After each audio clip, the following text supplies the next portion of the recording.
नमस्कार मंडळी, मुंबईहून आल्यानंतर 2-3 दिवसानंतरचा व्हिडिओ आहे हा. आल्यानंतर काही शूट करण्याची इच्छाच नव्हती चोरी झाल्यापासून.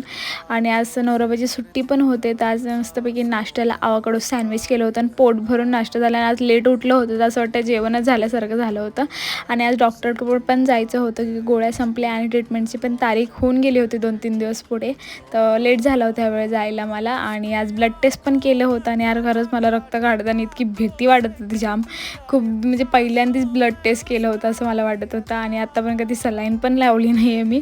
आणि येताना भूक लागली होती, तर मग रिलायन्समध्ये गेलं होतं, थोडंफार काही सामान घ्यायचं होतं ते घेतलं. आणि सँडविच खाल्लं होतं तिथं मी पॅटी. आणि आज भाजी पण आणायला गेलं होतं, घरी आल्यानंतर थोडा आराम केला आणि मग भाजी आणायला गेले होते, की उद्यापासून नवऱ्याला टिफिन द्यायला लागेल रोजचं. तर भाजी घेतली येताना. आणि आज रात्री काही जास्त भूक नव्हते, तर आज मी जेवायला नूडल्स केले होते. खूप दिवस झाले मला नूडल्स करण्याची इच्छा होते, तर नूडल्स केले ना. असा दिवस संपला. व्हिडिओ